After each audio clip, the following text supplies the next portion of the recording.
अस्सलाम वालेकुम। Welcome to my channel voice over by Amna Shah. I hope कि आप खुश होंगे। कहानी शुरू करने से पहले आपसे रिक्वेस्ट है कि अगर आपको मेरा कंटेंट पसंद आता है तो प्लीज़ मेरे चैनल को सब्सक्राइब करें और लाइक करें। आइए कहानी का आगाज़ करते हैं। लाश वहीं पड़ी थी जहां वो किसी शिकारी के बंदूक का शिकार हुआ था। मरने वाला अमीर कबीर आदमी था और वो इस कस्बे का रहने वाला था जिसमें मेरा थाना था। वो जगह जहां इसकी लाश पड़ी हुई थी कस्बे से तकरीबन 4 मील दूर थी। वहां उसकी बहुत सारी ज़मीनें थीं जिस पर उसके मज़ारे काम करते थे। दौलत पैदा करने के वास्ते तो ये ज़मीन ही काफ़ी थी, लेकिन शहर में उसका आड़त का भी कारोबार था। उसके मज़ारों ने उसके बेटों को आकर इतला दी थी कि वो ज़मीनों पर मरा पड़ा है। उन्होंने इतना ही बताया था कि उसका सर खुला हुआ है और वहाँ खून ही खून है। मुझको इत्तला मिली तो मैं वहाँ पर अपने चंद एक आदमियों को साथ लेकर गया। मैंने लाश के सर को देखा। जख्म सर पर ही थे, लेकिन जख्मों में खून और बाल जम गए थे। इस वजह से ये मालूम करना मुश्किल था कि जख्म किस हथियार के हैं। जिस्म पर किसी और जगह जख्म नहीं था, किसी चोट का कोई निशान नहीं था। लाश ऐसी जगह पड़ी हुई थी जो दूसरी ज़मीन की निस्बत गहरी थी। ये जगह वैसी ही थी जैसा कि आप कुशादा और लंबा नशेब देखते हैं। वहाँ भी छोटा सा एक खेत था और इस खेत में गंदम उगी हुई थी। उस जगह के दोनों तरफ ज़मीन बहुत ऊंची थी। नशेब के दोनों किनारे कुछ ढलान और कुछ दीवार की तरह थे और वहाँ बहुत से दरख्त थे। अभी मैंने ये पता नहीं लगाया था कि सर के ज़ख्म किस हथियार के हैं। लाश के नज़दीक खुरों के जो निशान थे वो उन लोगों के मालूम होते थे जिन्होंने लाश देखी थी या लाश को देखने के लिए जमा हो गए थे। मैंने कागजी कार्रवाई मुकम्मल करके लाश को पोस्टमार्टम के वास्ते भिजवा दिया और मज़ारों के बयान लेने के वास्ते खुद वहीं बैठ गया। साफ जाहिर था कि मरने वाला कत्ल हुआ है। उसके करीबी रिश्तेदार वहाँ मौजूद थे। उनमें उसके 2 जवान बेटे थे। वही मेरे साथ साथ थे और मैं जो कुछ उनसे पूछता था उसका जवाब वही देते थे। उनके साथ तकरीबन 24 साल की एक खूबसूरत लड़की भी थी जिसको मैं मरने वाले की बेटी समझता रहा। लेकिन मैंने ख़ास तौर पर नोट किया कि उस लड़की की आंखों में आंसू तो थे, लेकिन इसकी वो हालत नहीं थी जो बाप के मरने पर बेटियों की होती है।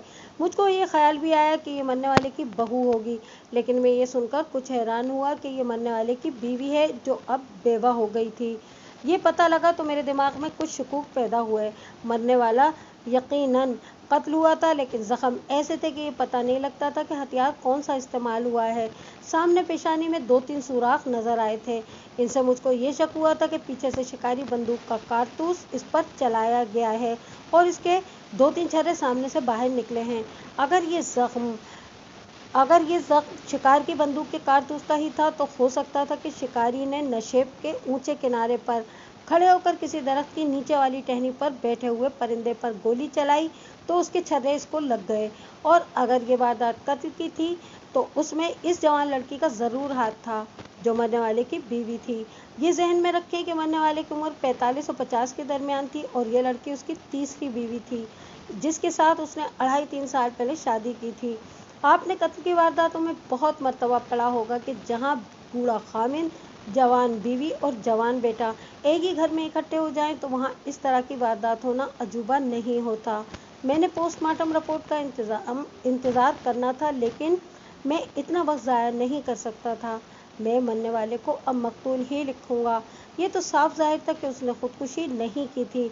दिमाग में रखकर कि ये कत्ल हुआ है, मैंने उसके बड़े बेटे को अपने पास अलग बिठाया और सबसे पहले ये पूछा कि उनकी किसी के साथ ख़ानदानी दुश्मनी है।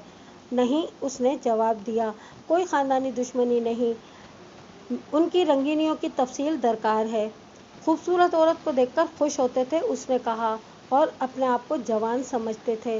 मैंने इससे बहुत सारी बातें पूछी, लेकिन उसने कोई ठोस वाक़या ना सुनाया, ना कोई ऐसी मिसाल दी जिससे ये पता लगता कि मकतूल की रंगीनियाँ कैसी थीं। ऐसे रंगीन मिजाज लोग जो खूबसूरत औरतों को देखकर खुश होते हैं अक्सर इसी अंजाम को पहुँचते हैं। मकतूल के इस जवान बेटे ने कोई ठोस बात बताई तो नहीं, लेकिन मेरे वास्ते ये इशारा काफ़ी था कि मकतूल रंगीन मिजाज था। मेरी नज़र में उसका ये बेटा और उसकी जवान बीवी मुश्तबा थे। अपनी सौतेली माँ के मुतालिक आपकी क्या राय है? मैंने पूछा। क्या इनमें आपस में प्यार मोहब्बत था या आपने इनमें कभी खिंचाव देखा था? मैं आपका मतलब समझता हूँ, उसने कहा। यूँ समझ लें कि इनके दरमियान न मोहब्बत थी न खिंचाव था। आप खुद समझ सकते हैं कि इतनी जवान लड़की जवान औलाद वाले बाप के साथ कैसे खुश रह सकती है। मेरे साथ ज़रा ताउन करें। आप पढ़े लिखे भी हैं, ज़हीन भी मालूम होते हैं, और मैंने ये भी महसूस किया है कि आप इस पर खुश नहीं थे कि आपके वालिद साहब ने एक जवान लड़की के साथ शादी की है। मेरे इस सवाल से आपको नाराज़ नहीं होना चाहिए कि इस लड़की के चाल चलन की बाबत आप क्या कहते हैं। क्या आपको कभी शक हुआ है कि इस लड़की के ताल्लुकात किसी और के साथ थे?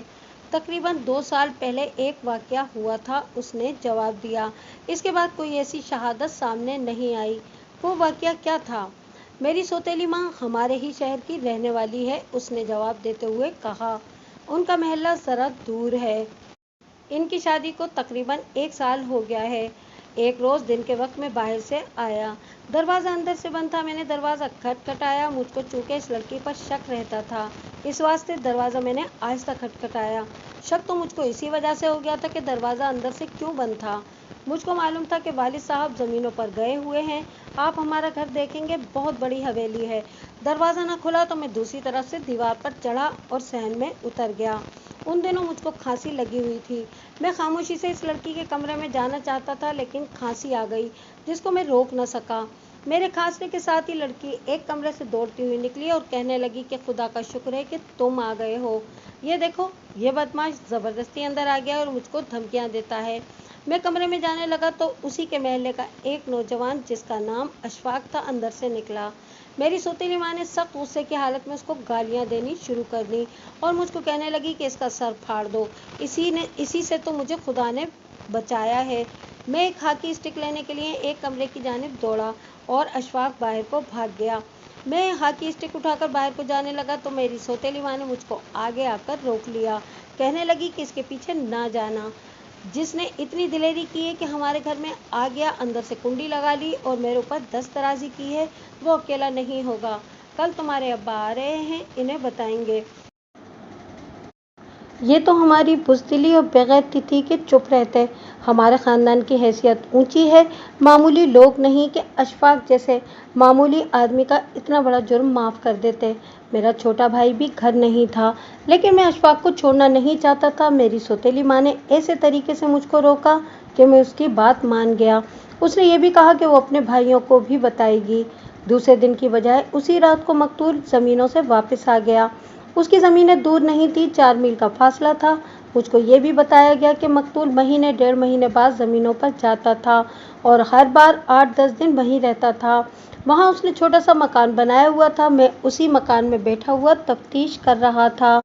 मकतूल के बड़े बेटे ने मुझको सुनाया कि मकतूल ज़मीनों से वापस आ गया तो बेटे ने और बेटे की सौतेली माँ ने उसको बताया कि घर में क्या वाक़या हुआ है और तुमने उसको ज़िंदा छोड़ दिया है। मकतूल ने अपने बेटे को गुस्से से कहा, सुबह होने दो।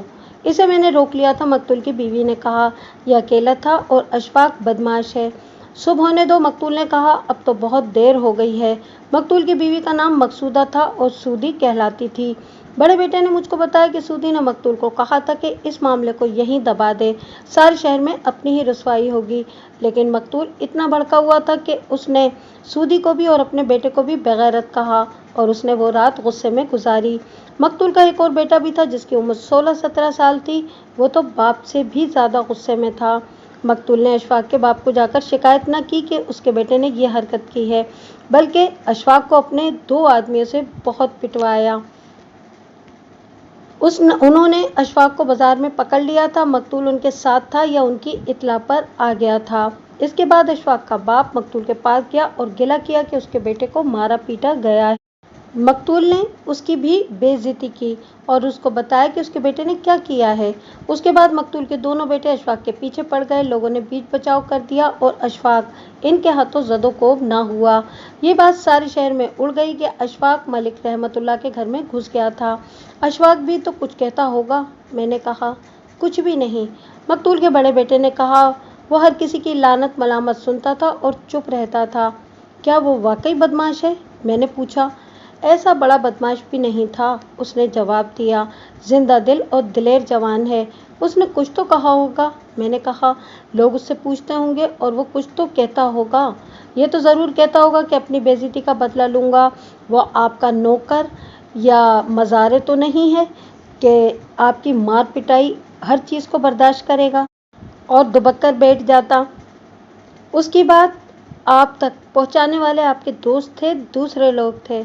हम खुद मालूम करते रहे कि वो क्या कहता है। मकतूल के बेटे ने कहा, हमें कुछ भी मालूम ना हुआ। वो अपने घर में कैद हो गया था। उसके बाप और बड़े भाई ने भी उसकी पिटाई की होगी। असल बात यह है मलिक साहब, हमारे मुकाबले में अशफाक और उसके ख़ानदान की कोई हैसियत ही नहीं।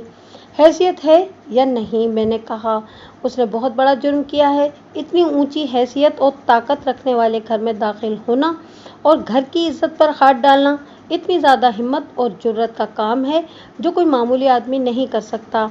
ऐसे दिलेर आदमी की मार पिटाई हो तो वो खामोश नहीं रह सकता। मुझको अचानक एक ख्याल आ गया। मैंने आगे होकर आहिस्ता से मकतूल के बेटे से पूछा, क्या ऐसा तो नहीं कि आपकी सौतेली माँ ने उसको खुद बुलाया हो? तौबा करो जी, उसने कहा, ये लड़की ऐसी हरकत करती तो आज आपको यहाँ खड़ी नजर ना आती। या आप दिल से निकाल दें। देखो मियाँ, मैंने कहा, मैं ये नहीं पूछ रहा कि शहर में हैसियत किसकी ऊंची है, न मुझको कहानियाँ सुनने में दिलचस्पी है। मुझको ये बताओ कि मैं अगर ये कहूँ कि अशफाक ने आपके वालिद साहब से इस तरह इंतकाम लिया है कि इनको कत्ल कर दिया है तो आप क्या कहेंगे? मुझको ऐसा कोई शक नहीं, उसने जवाब दिया। अशफाक तो उसी वक्त समझो मर गया था। मैंने आपको बताया कि पहले तो वो बहुत दिन अपने घर में कैद रहा, फिर वो बाहर निकलने लगा तो किसी के साथ बात ही नहीं करता था। अब आकर 2 साल बाद उसने कुछ बोलना शुरू किया है। अगर मेरी सौतेली माँ ने उसको खुद बुलाया होता तो क्या वो चुप रहता और चुप करके मार खा लेता? वो तो चिल्ला चिल्ला कर कहता कि उसको लड़की ने खुद बुलाया था। फिर जनाब ये भी सोचे कि इस वाक़ये को 2 साल गुजर गए हैं। अगर अशफाक में इंतकाम लेने का दम होता तो वो फ़ौरन ले लेता। उसके बाप और बड़े भाई ने मेरे वालिद साहब के पास आकर माफ़ी मांगी थी। मैं इस शख्स की इतनी लंबी कहानी इसलिए सुनता रहा कि इसमें से मुझको कातिल का सुराग मिल जाएगा, मगर मुझको नाकामी हुई। ये ठीक था कि 2 साल गुजर गए थे। सिर्फ ख़ानदानी और देरीना दुश्मनों वाले इंतकाम लेने के लिए इतना इंतज़ार कर लिया करते हैं। वो दुश्मनियाँ दायमी होती हैं, लेकिन ये वाक़या अचानक हो गया था। अशफाक ने इंतकाम लेना होता तो 2 साल इंतज़ार ना करता। इसके अलावा वो मुजरिम भी था। मैंने अशफाक को कत्ल की इस वारदात में मुश्तबा तो न समझा, लेकिन उसको अपने दिमाग में महफूज कर लिया। बड़े बेटे को बाहर भेजकर उसके छोटे भाई को बुलाया। ये जोशीला नौजवान था। उसने भी ये वाक़या मेरे कहने पर सुनाया और उसने भी यही राय दी कि अशफाक में इंतकाम की हिम्मत नहीं थी। तुम्हारी सौतेली माँ का तुम्हारे वालिद के साथ सलूक कैसा था, मैंने पूछा। मेरे वालिद साहब सख्त तबीयत के आदमी थे, उसने जवाब दिया। घर में ही नहीं, सारे ख़ानदान में कोई फ़र्द उनके साथ ऐसा सलूक नहीं कर सकता था जो उन्हें पसंद नहीं होता था। मैंने सुना है कि वो रंगीन मिजाज थे, मैंने कहा। मेरा मतलब है कि वो जिंदा दिल थे। आपने ठीक सुना है, उसने कहा, लेकिन किसी के आगे झुकते नहीं थे। अपनी इस बीवी को उन्होंने अपने दिमाग पर सवार नहीं किया।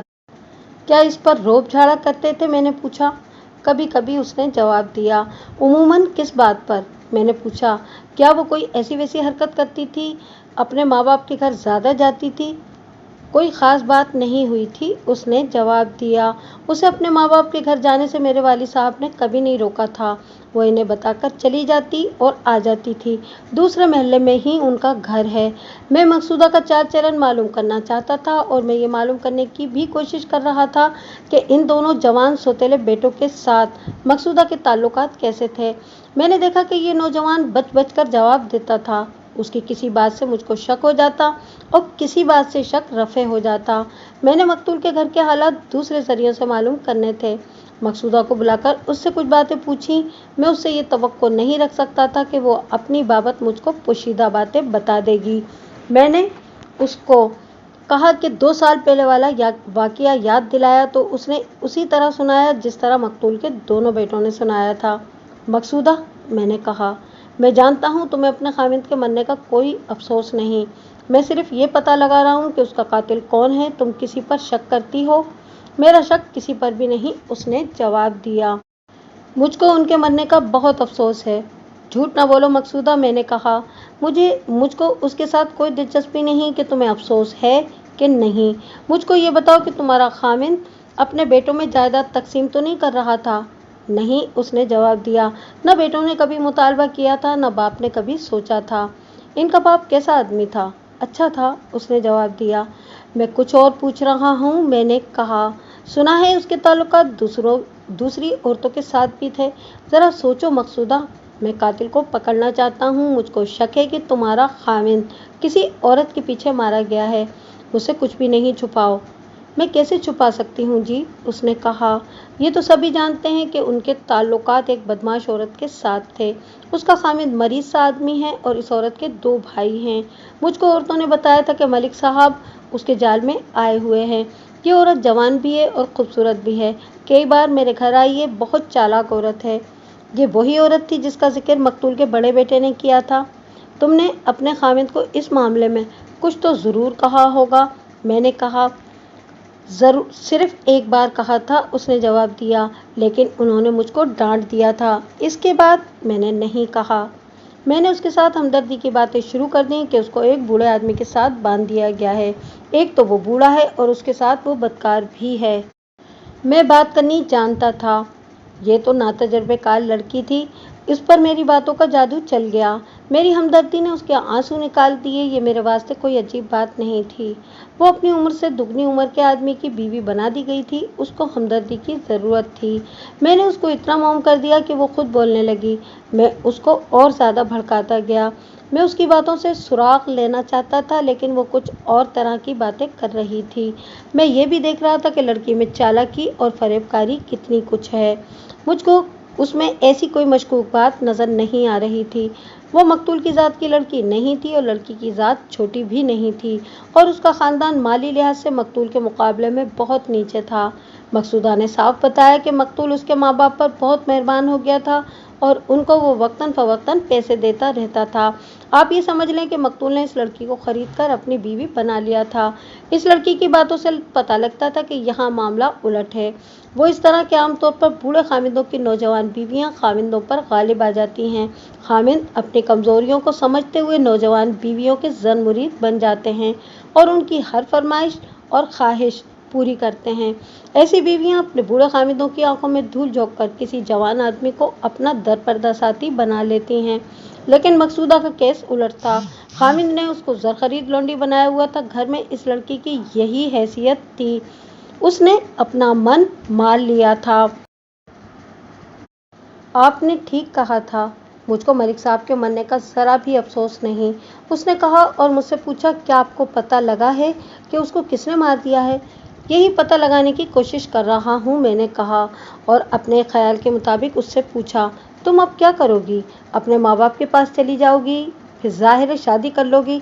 अभी तुम्हारी उम्र ही क्या है? मालूम होता है कि खुदा ने तुम्हारी फरियादें सुन ली हैं। शादी से तो दिल मुड़ गया है, उसने कहा। पता नहीं मैं क्या करूँगी। लानत भेजो मरने वाले पर, मैंने उसकी दिल की बात मालूम करने के वास्ते कहा। ऐसे आदमियों का अंजाम ऐसा ही होता है। मुझको तुम्हारे साथ हमदर्दी है। तुम अपने दिल को ना मारो। इतनी जवान और इतनी खूबसूरत लड़की हो। इद्दत का अरसा पूरा होते ही शादी कर लेना। मुझको ऐसी बात पूछनी तो नहीं चाहिए। ये तुम्हारा ज़ाती मामला है। अपनी दिलचस्पी और तुम्हारी हमदर्दी की खातिर पूछ रहा हूँ। इसको तफ्तीश ना समझना। तुम्हारे दिल में अपनी कोई पसंद तो ज़रूर होगी। वो शर्मा कर हंस पड़ी और सर झुका लिया। इसमें शर्माने वाली कोई बात नहीं, मैंने कहा। हर जवान लड़के और लड़की के दिल में शादी से पहले अपनी पसंद होती है। बाज़ की तो आपस में बातचीत भी होती है। मैं तुम्हें ये मशवरा देना चाहता हूँ कि तुम्हारी पसंद के आदमी ने अगर अभी तक शादी नहीं की तो उसके साथ शादी कर लेना। है कोई ऐसा? नहीं, उसने जवाब दिया, लेकिन आपके मशवरे पर अमल करूँगी। मैंने बहुत जाल फेंके और हवा में बहुत तीर चलाए, लेकिन उसने अपनी पसंद के किसी आदमी का नाम न लिया। मुझको ये शक था कि उसने अपनी पसंद के किसी आदमी के साथ शादी करने के वास्ते अपने खामिद को मरवा दिया है, लेकिन वो मुझको इतनी चालाक और होशियार नहीं लगती थी। मैं आपको अपना एक शक बताऊं? उसने पूछा और कहने लगी कि सफ़िया के भाइयों और खामिद को पकड़ें। उसके खामिद का भी एक भाई है। कोई शहादत मिले तो पकड़ूं? मैंने कहा। तुमने ये बात क्यों कही है? पहले मलिक साहब और सफ़िया के ताल्लुकात की बाबत किसी को पता नहीं लगा था, मकसूदा ने कहा। आहिस्ता आहिस्ता ये बात खुलती गई। सफ़िया का खामिद और भाई वगैरह समझते होंगे कि सफ़िया पर यह इल्ज़ाम गलत है, लेकिन अब उन्होंने भी मान लिया है। औरतों की ज़बानी ये बात मुझ तक पहुँची है कि खामिद ने और सब भाइयों ने सफ़िया को बहुत मारा पीटा है। सफ़िया के भाई कहते हैं कि वो मलिक साहब को जान से मार डालेंगे। नहीं मकसूदा, मैंने कहा, लोग ऐसे ही कहा करते हैं, ये खाली धमकियाँ होती हैं। نہیں جی، اس نے کہا۔ میں نے اس کو خالی دھمکی نہیں سمجھا۔ صفیہ کی ساس نے میری ماں کو کہا تھا کہ اس کے بیٹے یعنی صفیہ کے خاوند اور صفیہ کے بھائیوں کی نیت ٹھیک نہیں۔ اس نے میری ماں کو یہ کہا تھا کہ مقصودہ کو کہو کہ اپنے خاوند کو خبردار کر دے، ورنہ وہ ایسے طریقے سے مارا جائے گا کہ کسی کو پتہ بھی نہیں چلے گا کہ اس کو کون مار گیا۔ پھر تم نے اپنے خاوند کو بتایا تھا؟ میں نے پوچھا۔ نہیں، اس نے جواب دیا۔ میں تو اس معاملے میں ایک ہی بار بات کر کے اپنی بے عزتی کروا چکی تھی۔ وہ چپ ہو گئی، کچھ دیر میری طرف دیکھتی رہی، پھر بولی، ایک بات آپ کو بتاؤں، آپ مجھ کو ہی گرفتار نہ کر لیں۔ سچی بات ہے، میں چاہتی ہی یہی تھی کہ اس ملک صاحب کو کوئی مار دے، میری تو جان چھوٹے۔ نہ مقصودہ، میں نے ہنستے ہوئے کہا، اس بات پر تو میں تمہیں گرفتار نہیں کروں گا۔ میرا خیال ہے کہ تم نے صفیہ کی ساس کو یہ بھی کہا ہوگا کہ یہ آدمی باز آنے والا نہیں ہے، اسے کھنگال ہی ڈالو تو اچھا ہے۔ آپ نے میرے دل کی بات کہی ہے، مقصودہ نے کہا، لیکن میں نے اسے کہا نہیں۔ میں نے اس لڑکی کو اپنے ساتھ بہت بلکہ پورا بے تکلف کر لیا تھا، یہاں تک کہ میں نے اس کے ساتھ ہنسی مذاق کی باتیں کی تو وہ اس سے لطف اٹھاتی اور ہنستی رہی جیسے ہم بڑے پرانے دوست ہوں۔ میں نے باتوں میں اور ایک آدھ حرکت کے ذریعے یہ جانچنے کی کوشش بھی کی کہ یہ چال چلن کی کیسی ہے۔ میں آپ کو یہ باتیں نہیں سنا رہا جو میں نے اس کے ساتھ کی تھی، صرف یہ رائے دیتا ہوں کہ وہ چال چلن کی ڈھیلی نہیں تھی، لیکن اتنی زیادہ بے تکلفی کے باوجود اس کی زبان سے کوئی ایسا لفظ نہ نکلا جس سے مجھ کو شک ہوتا کہ قتل کی اس واردات میں اس کا بھی ہاتھ ہے۔ ایک بات بتاؤ مقصودہ، میں نے کہا، تم نے مجھ سے کچھ بھی نہیں چھپایا، یہ بات بھی صحیح صحیح بتا دو۔ ملک صاحب کے دونوں بیٹوں کا تمہارے ساتھ رویہ کیا تھا؟ دونوں جوان ہیں، تم بھی جوان ہو، تم نے ان کی نیت بھانپی تو ہوگی۔ چھوٹا تو مجھ سے پرے پرے رہتا تھا، اس نے جواب دیا۔ بڑا بیٹا میرے زیادہ قریب رہنے کی کوشش کرتا تھا۔ میرا خیال ہے اس کی نیت میں کچھ گڑبڑ تھی، لیکن میں اس کو ایسا موقع نہیں دیتی تھی کہ وہ نیت کا اظہار کرتا۔ میں ابھی ان سب کو سونگ رہا تھا۔ پوسٹ مارٹم کے بعد میں نے تفتیش میں گرما گرمی پیدا کرنی تھی۔ میں نے یہ سوچ کے کہ مقتول کے دونوں بیٹوں کو اور مقصودہ کو بھی اپنے گھر ہونا چاہیے، کیونکہ لاش آ چکی ہوگی یا آنے والی ہوگی، ان تینوں کو کہا کہ وہ شہر چلے جائیں۔ میں وہیں رہا۔ وجہ یہ تھی کہ مجھ کو ایک اور شک تھا۔ اس شک کے واسطے میں نے مزاروں کو بلایا اور باری باری سب سے پوچھا کہ اس علاقے میں مقتول کے تعلقات کس عورت کے ساتھ ہوں گے یا کوئی عورت یہاں اس کے پاس آتی ہوگی۔ سب نے انکار کر دیا۔ کسی نے کہا کہ یہاں باہر کی کوئی عورت نہیں آتی اور باقی کہتے تھے کہ انہیں معلوم ہی نہیں۔ سورج ڈوب گیا، میں تھانے کو روانہ ہو گیا۔ ہیڈ کانسٹیبل راستے میں ملا، اس نے مجھ کو پوسٹ مارٹم رپورٹ دی۔ مقتول کے سر کے پچھلی طرف سے بندوق کے چھرے داخل ہوئے، جن میں سے کچھ کھوپڑی کے اندر رہ گئے اور 3-4 سامنے سے نکل گئے۔ ڈاکٹر کی رپورٹ یہ تھی کہ یہ بندوق کے کارتوس کے چھرے تھے۔ ڈاکٹر نے یہ نہیں بتایا تھا کہ کارتوس کتنی دور سے چلایا گیا۔ ڈاکٹر نے یہ بھی لکھا تھا کہ سر کی پچھلی طرف جو چھرے لگے وہ کتنی دور دور تھے۔ ایک جگہ سے کھوپڑی بالکل کھل گئی تھی، یعنی اس میں خاصا بڑا سوراخ ہو گیا تھا۔ اس سے میں نے اپنے تجربے کے مطابق اندازہ کیا کہ کارتوس زیادہ دور سے نہیں چلایا گیا۔ اگر فاصلہ زیادہ ہوتا تو یہ چھرے پھیل جاتے، اور یہ چھرے جو مقتول کی کھوپڑی سے نکلے تھے عدالت میں پیش کرنے کے واسطے ایگزٹ کے طور پر محفوظ رکھنے تھے۔ میں نے جب یہ چھرے دیکھے تو یہ پرندے مارنے والے کارتوس کے چھرے تھے۔ میرے سامنے اب مسئلہ یہ آ گیا کہ یہ واردات قتل 302 کی ہے یہ حادثاتی قتل 304 ہے۔ میں پہلے بتا چکا ہوں کہ نشیب کے اونچے کنارے سے کسی شکاری نے درخت پر بیٹھے ہوئے پرندے پر کارتوس فائر کیا، مگر وہ یہ نہ دیکھ سکا کہ نیچے چھروں کے راستے میں ایک آدمی کھڑا ہے۔ میں نے ایک چیز کا ذکر نہیں کیا، مقتول کے سر پر ترکی ٹوپی تھی جو اس دور میں بہت عام تھی، اور یہ ٹوپی مسلمانوں کے لباس کا حصہ تھی۔ کچھ چھرے اس ٹوپی میں سے گزرے تھے، اس وجہ سے ان کی رفتار کم ہو گئی اور یہ کھوپڑی میں رہ گئے۔ میں نے نامعلوم قاتل کے خلاف FIR تحریر کر کے اس کی نقلیں متعلقین تک پہنچا دیں۔ وہ انگریزوں کی حکومت تھی، قتل کو اتنی آسانی سے خودکشی یا حادثاتی موت نہیں لکھا جا سکتا تھا جتنی آسانی سے آج لکھ دیا جاتا ہے۔ علاقہ DSP نے جو انگریز تھا، بذریعہ ٹیلی فون مجھ کو حکم دیا کہ تفتیش کرو اور واقعاتی شہادت اکٹھی کرو۔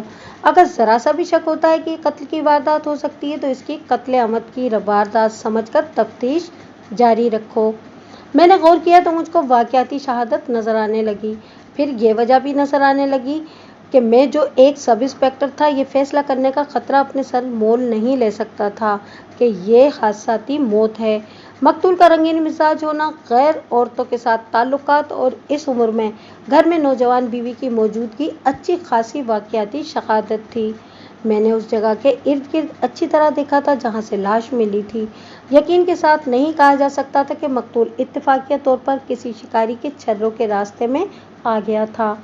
میں نے رات کو ہی صفیہ کے خاوند، اس کے دونوں بھائیوں اور اس کی ساس کو تھانے بلا لیا۔ سب سے پہلے ساس کو اندر بلایا۔ تم نے کہا تھا کہ تمہارا بیٹا جو صفیہ کا خاوند ہے اور صفیہ کے بھائی ملک رحمت اللہ کو قتل کر دیں گے۔ میں نے کہا، مجھ کو یہ بتاؤ کہ انہوں نے بات کہی تھی یا نہیں؟ نہ جی، اس نے جواب دیا، انہوں نے ایسی بات کبھی نہیں کہی۔ ان کو ایسی بات کہنے کی ضرورت ہی کیا تھی؟ ضرورت یہ تھی، میں نے اس کی طرف جھک کر کہا، کہ تمہاری بہو صفیہ کے ساتھ ملک رحمت اللہ کے ناجائز تعلقات تھے۔ بتاؤ، تھے یا نہیں؟ مجھ کو تو معلوم نہیں، اس نے کہا، دشمنوں نے ویسے ہی اڑا دی ہوگی۔ میری بات غور سے سنو خالہ، میں نے کہا، تم عزت والے خاندان کی عورت ہو، مجھ سے عزت کراؤ اور اپنے گھر کی عزت کا خیال کرو۔ تم جھوٹ بولو گی تو میں دوسروں سے پتہ لگا لوں گا، پھر تم اس تھانے سے باہر نہیں جا سکو گی، پھر میں تمہاری بہنوں کو بھی تھانے بلاؤں گا، سوچو پھر تمہاری کیا عزت رہے گی۔ چلو وہ تو میں مان لیتی ہوں، اس نے کہا، لیکن یہ جو آپ نے کہا ہے کہ میرے بیٹے نے ملک رحمت کو قتل کرنے کی دھمکی دی تھی، یہ غلط ہے۔ یہ تو مانتی ہو نا کہ تمہارے بہو کے اور ملک رحمت کے قابل اعتراض تعلقات تھے؟ میں نے کہا، وہ میں اس لیے مان رہی ہوں کہ آپ کہہ رہے ہیں، اس نے کہا، میرے پاس تو کوئی ثبوت نہیں جس پر اپنی بہو پر الزام تھوپ دوں۔ میرا خیال ہے کہ مقصودہ کی ماں کو بلا کر تمہارے سامنے بٹھا دیتا ہوں۔ میں نے کہا، تم نے اسی کو کہا تھا کہ مقصودہ کو کہہ دو کہ اپنے خاوند کو خبردار کر دے۔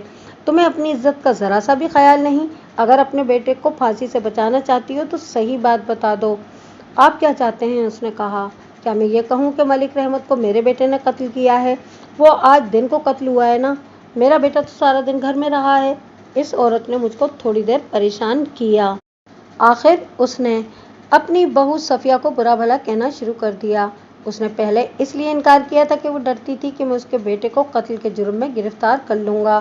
اس نے یہ بھی تسلیم کر لیا کہ اس کے بیٹے نے اور صفیہ کے بھائیوں نے کہا تھا کہ وہ ملک رحمت اللہ کو قتل کر دیں گے۔ اگر یہ قتل کرنے والے ہوتے تو پہلے صفیہ کو قتل کر دے۔ اس نے کہا، صاف بات ہے جی، ملک رحمت صفیہ کی مرضی کے بغیر تو تعلقات نہیں چلا رکھا تھا۔ میری بہو کہاں کی شریف زادی ہے؟ میرے بیٹے نے تنگ آ کر 15-16 دن گزارے، اس کو اپنے ماں باپ کے گھر بٹھا دیا ہے۔ وہ تو بڑی ڈھیٹ ہڈی کی بنی ہوئی ہے۔ میرے بیٹے نے اس کو مارا پیٹا، اس کے بھائیوں نے بھی اس کی ہڈیاں توڑ دیں، لیکن وہ باز نہیں آتی۔ اس نے ایک ہی بار آدھی درجن قسمیں کھا کر کہا، میرے بیٹے نے ملک رحمت پر ہاتھ نہیں اٹھایا، نہ وہ سارا دن باہر نکلا ہے۔ میں نے تو بیٹے سے کہہ دیا کہ اس بدچلن کو طلاق دے دو۔ اس نے ہاتھ جوڑے، پھر میری ٹھوڑی پکڑ کر کہا، ساری عمر تمہیں دعائیں دوں گی، میرے بیٹے کو گرفتار نہ کرنا۔